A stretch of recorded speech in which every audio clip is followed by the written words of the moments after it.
All right, so we started with political parties, and now we're getting into interest groups.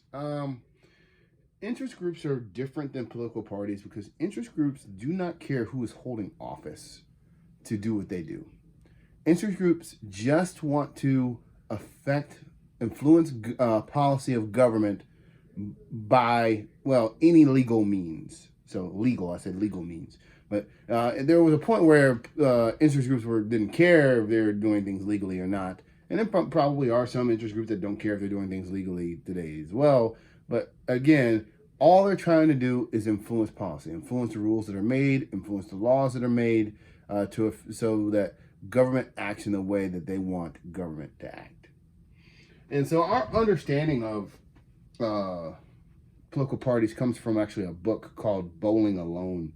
It's a great book, but it talks about how the reason that interest groups exist is because you and I are less interested in government, and because we're less interested in government, we need organizations to take the place of you and I not participating in how government operates.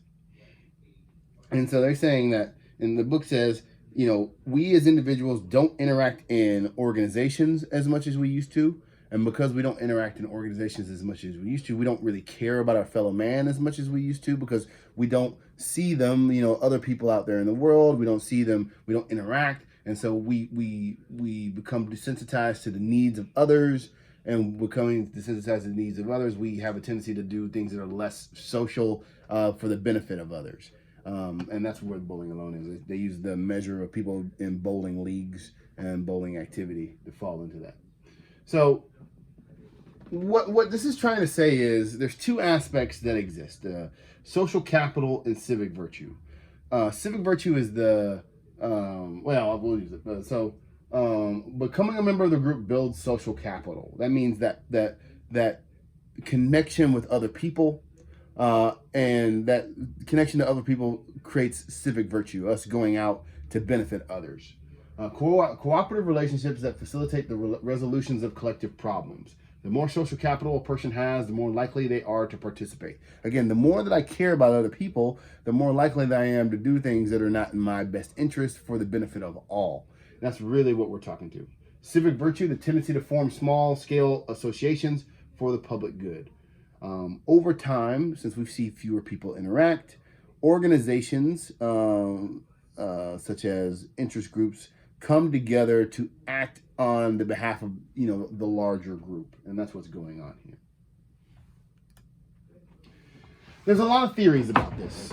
Pluralist theory, the theory that political power is distributed among a wide array of diverse competing interest groups. All of this is these are theories about why interest groups do what they do. And so pluralist theory is going to say that you have a bunch of people who are trying to get government's attention. So if I were to describe pluralist theory, it would be like you being in a room that's dark, and all of a sudden you feel something in your hands and the lights come on and you're holding a rope, and you realize that you're in a group of 50 other people holding ropes, and all of your ropes are connected to a golden ring in the middle of the group. Everybody's going to start pulling because everybody wants a piece of the ring. And so they're going to say that we're all pulling on the government's attention, trying to get government to hear our say. That's what pluralist theory is. Disturbance theory. I use Star Wars, and many people. I'm starting to have students who haven't seen Star Wars, which is kind of sad, but that's what it is. But Star Wars. There's a group of people in the Star Wars called the Jedi. And the Jedi really are only needed when they are needed, in that understanding. So the Force is in Star Wars there's a balance of good and evil, and when the balance is harmonious, there's no need for the Jedi. But when the balance gets out of place, the Jedi show up, create balance in the Force once again, and then they leave. Disturbance theory counts the same way. Something happens in our society that spurs the existence of a group. So slavery was a disturbance in our society. So anti-slave groups came in and push for anti-slavery. Slavery ends, or there's no more anti-slave groups. We've had women's rights groups addressing certain issues. And so when those issues are addressed, the women's rights groups either disappear or move to a different issue. We have civil rights groups. When there is a huge disparity in the civil rights of individuals, civil rights groups came into existence to address those disparities. When those disparities were addressed by government, and many of them were solved, a lot of those civil rights groups no longer exist in the magnitude that they used to. So that's how disturbance theory works. It's a wave of groups that come into existence when an issue is it comes into play. Once the issue is resolved, those groups disappear, and then when a new issue arrives, new groups come into play. Transaction theory, which is probably the most relevant of all the theories that I'm going to address, has to do with who is going to participate in interest groups. Transaction theory states that the elite are the ones that have a tendency to participate more than the everyday person, and the reason is because they make more money. So there's an argument that comes up, and there's going to say I would ask my class normally this question: whose time is worth more, the person who makes $20,000 a year or the person who makes $60,000 a year? And so I usually have some people say 60, and I have some people say 20. And transaction theory is going to say has a very interesting answer to this. Many people are going to say the person whose time is worth more is the person who makes $60,000 a year. That's what the vast majority of the time people say, because they'll say, well, they're making more money an hour to get them to $60,000 a year, which may be true, but when it comes to the understanding of transaction theory is going to say the individuals in our society all rely on, at the minimum, the same amount to live. The amount to live in our society per person. If we live in groups, we can actually minimize some of these things, but individually is a little bit under $20,000 a person. It's like, I calculated for the average income and the average food and the average amount that somebody uses to clothe themselves. It's a little under $20,000 a year with no extras. And I don't know if I've even factored in transportation or anything into that. But yeah, I think the actual number is like $16,000. And so at the end of the day, if you make $20,000 a year, you have $4,000 left over. If you make $60,000, you have, if you live the minimum, you're going to have, let me do my math just to make sure I'm saying this right. So 60 is 16 is 44. You'll have $44,000 remaining. And so transaction theory says, well, if you take that person who makes more, they have the ability to opt if they're going to work or if they're not in some instances. And so you see in many instances in society, those who make $60,000 or more compared to people who make $20,000 or more, interact in groups outside of work more, vote at a higher percentage, vote at a higher percentage. I mean, they do the things that might be restrained if you made on the lower end economically. So those are some of the things transaction theory states. It says the individuals who make more money because they have more time, because it hurts them less to participate, are the individuals we see in many of these interest groups. Interest groups as a whole are working for what is called a collective good or a public good. So it could be a collective good or a public good, something of value that cannot be withheld from a non-member of the group. And so this is one of the things that makes things difficult. But so if we're an interest group and we're working for a benefit, that benefit is usually universal. If we're fighting for a cleaner environment and cleaner air, if my neighbor never participated in our organization, he's going to get cleaner air, or she's going to get cleaner air as well. Because a lot of these goods are collective or public and people benefit even though they don't participate, there are a lot of people who purposely do not participate because they know they're going to get the benefit anyway. And those are called free riders, the people who gain the benefit but do no work. All of us are familiar with it in the education, because a lot of teachers will assign group projects, and I can even today, if I close my eyes and I sit here and I go think about the last group project I was in, and I can probably still see the face of the individual in my last group project that didn't do any work. And you can do the same. You could close your eyes and really think of the last group you worked with. And if you can't think of that person's face, it probably was you. But there's always a person that doesn't do any work. Well, why? Because they know they're going to get the benefit anyway. This is based on a cost benefit analysis of mobilization. The greater your money and time, the lower your cost. But again, you're always going to have free riders because they're going to get the benefit anyway. Population ecology theory, the theory that the formation of political organization is conditional on resources. Again, there's only a certain amount of resources, and once the issue is resolved for a group, they no longer need those resources, and so those resources tend to go to a new group. Like population ecology and theory and disturbance theory kind of work hand in hand, because when there's an issue, the group arises, they use resources that are available. Once they no longer need the resources because their issue is resolved, the resources end up being swallowed up by a different group until they can handle or that the issue that they're trying to resolve is resolved. So how are interest groups structured? Well, they're structured at the top by patrons, a person who finances a group, or the person who finances the organization. It could be a group or an individual. Can be governments, foundations, wealthy individuals. Then you have the membership itself. At the top, you have your leaders who are devoted to their energy to a single group. I had a friend who I grew up with. His dad was a lobbyist for automobile industry. Actually lived down the street. And his dad is, all he cared about was the benefits of the automobile industry. And he focused on how the automobile industry could be, how government should address the needs of the automobile industry. And that's all he cared about as the head of the lobbying organization for automobiles.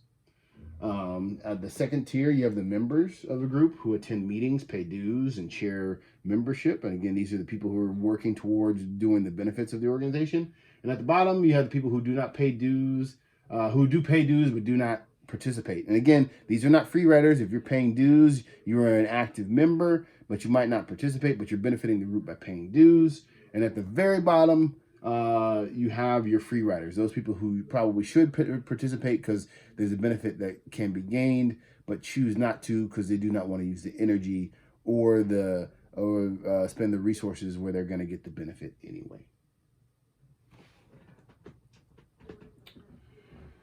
Our interest groups are fairly interesting because they arrive out of an interesting history. The very first interest groups in American society were churches. Churches were, as organizations gathered money, were outspoken in what they believed, and were the first organizations to affect how the operation of government should be. Now, there actually comes a point in history where you see the outlawing of, churches being able to do that in order to keep their nonprofit status. But again, that's not in existence as much as it used to be today. But what happens is businesses see how effective churches are and they're affecting the government and begin to mimic that behavior. The railroads started lobbying government, again, trying to get government's attention to aid in what they are doing in their business practices. Other groups do the same thing. And they use what are called lobbyists. Again, lots of lobbying organizations or interest groups use lobbyists. These are interest group representatives who seek to influence legislation that benefits his or her organization or client through political and or financial persuasion. Again, this is the legal measures of that, which are usually through campaign contributions. Again, the churches and the railroads were so effective that most organizations today have some sort of interest that tries to persuade government how to act. So we see like the American Civil Liberties Union, which fights for the rights found in our Bill of Rights. Our National Association for the Advancement of Colored People fights for the rights of minorities. The American Association of Retired People fights for the rights of retired people. The National Rifle Association fights for the right, the Second Amendment right to bear arms by all people, and in some instances, in a particular form of people, because you have many different firearms groups. But what these are citizens, people like you and I, bonding together to make a difference in a particular area by telling government that there is a means that that are their appropriate means to affect government. There are ways to lobby the different branches of government. The activities of groups or organizations that seek to persuade political leaders to support a group's position in an area. Most organizations lobby can lobby in different ways. So Congress is going to be lobbied different than the executive branch, which is going to be lobbied different than the judicial branch. Probably the most lobbied group, well, not probably, the most lobbied group in our society is Congress. Why? Well, we have more representatives in that branch of government than any other branch. 535, the 435 House of Representatives plus the 100 senators, so that's 535. And if you want to count the representatives of D.C., it's 538. And so we have our Congress, who can be lobbied through congressional testimony on behalf of a group, sending letters to constituents. You and I are voters, and again, if we get a letter saying that our representative is not doing what we want them to do, we might not vote for them the next time around. Or the most popular, through campaign contributions and money to help a candidate get reelected. Even though you don't want to, there are many people could probably argue that that's a legal bribe, and you might be able to make that relationship and that understanding, but it's been allowable. And if somebody's helping me stay in office, I might be more favorable to what their cause is. And then the illegal way is the outright payment of votes, giving me money saying you're going to vote for this issue on this, this way on this issue. That is lobbying, but it's also illegal. So that is the illegal way to lobby. Our executive branch can be lobbied mainly through the President of the United States, but you have to remember our executive branch, the only person who is elected in our executive branch is the President of the United States. And so if you're getting money at any other executive level, that's a bribe, which is illegal, which you're going to prison. And again, there's a satire from the old, from a caricature, and it says, Congressman, here's your bill, and the guy's handing him money, and he will go, here's your law. Again, that's the outright payment of votes. That is illegal. The word lobbying actually comes from an old hotel that used to exist in D.C., where a lot of our representatives used to stay when they came to town. A lot of the lobbyists used to meet them in the lobby, with suitcases full with money in them, trying to persuade them to act in a particular way. That's where the term lobbyist originally came from. Even our federal courts can be lobbied, and usually they're information lobbied, meaning that as a judge, you might not have all the information that you possibly can have. And a lot of times outside groups will submit briefs, which is a legal document, to the court to try to persuade the court to rule in a particular way, or to try to enter some information that our judges may not have. So again, our Supreme Court judges have clerks that do a lot of research with them and for them, but outside organizations will also try to contribute more information to try to help persuade our